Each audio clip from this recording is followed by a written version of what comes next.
Hey, what's up guys, TechTitan here, and I am back again with a brand new video. So before I begin this video, as always, I want to thank you all so much for watching this one. If you enjoy my content, make sure you leave a thumbs up, make sure you also subscribe to the channel, and I'll leave a direct purchase link for this phone in the description. So if you're interested, check it out.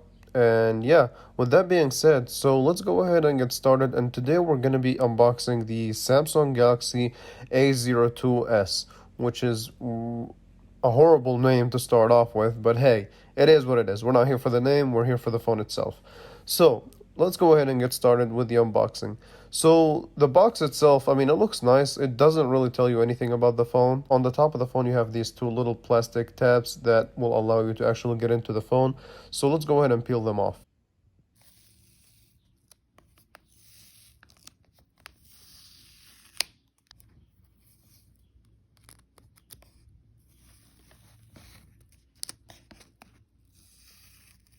And then all you really have to do is just lift up the lid of the box.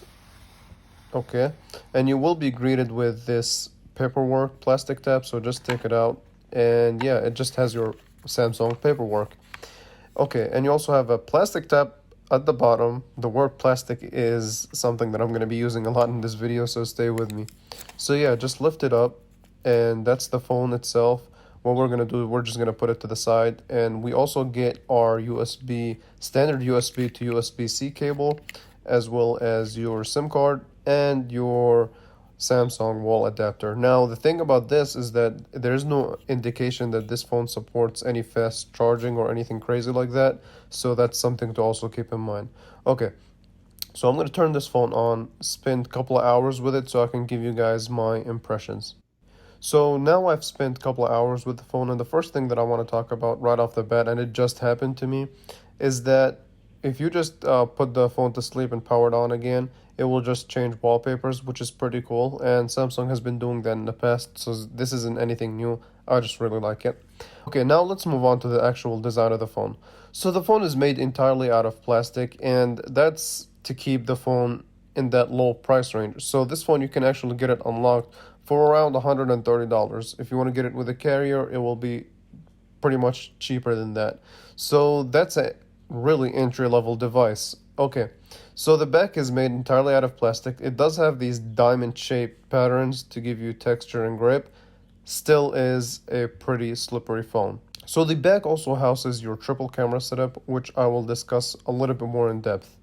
And the bottom of the phone has your 3.5mm headphone jack, a microphone, your USB-C, as well as your bottom-facing speaker. The right-hand side houses your power button and your volume up and down. Now, one thing you will notice about this design is that this phone does not come equipped with a fingerprint sensor. So that's something to also keep in mind. And that's weird from Samsung, but I'll talk about that later. Okay, and the front has your 6.5-inch HD, what they call Infinity V display. What that means is that we got a teardrop notch on the top. And the display itself, while it is only a 720p, it's a good enough quality. I mean, unless you're really close to it, then you will not be able to tell the difference. I think for this price, this is a fine display. It's a good display, actually. For the price point, of course. So now let's talk specs. The first spec that I want to cover, which is the most impressive, I think the best thing about this phone is the battery. So this phone houses a huge 5000 milliamp hour battery, and I would be shocked if this phone does not last a day or more with this type of battery power. And you also have a Snapdragon 450 chip, and the chip itself is actually a octa-core processor. You also have 32 gigabytes of storage, which is expandable up to half a terabyte, and you also have 3 gigabytes of RAM. So specs are definitely, like I said, entry level. But when it comes to the daily tasks, things like, hey, opening up your phone app, your messaging app, your camera app, and just multitasking in general, for general tasks, it will do fantastic. Now back to this camera set. Now back to the cameras. So the triple camera setup is the following. You have a 13 megapixel main sensor, you have a 2 megapixel depth sensor, as well as a 2 megapixel macro sensor, and you also have, of course, your LED flash.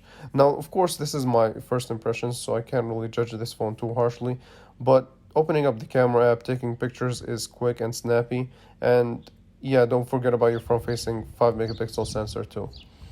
Now, let's analyze these pictures quickly because, again, this is impressions. It's not really a full-on in-depth camera review.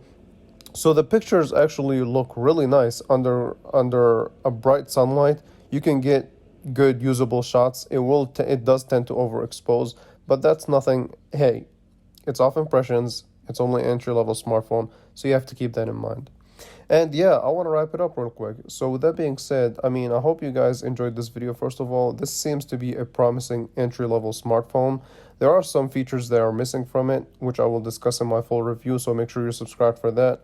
And yeah, thank you all so much for watching this one. If you enjoy it, again, please share this video, subscribe, and I will catch you guys in the next video. Thanks for watching. Let me know what you guys think about this phone.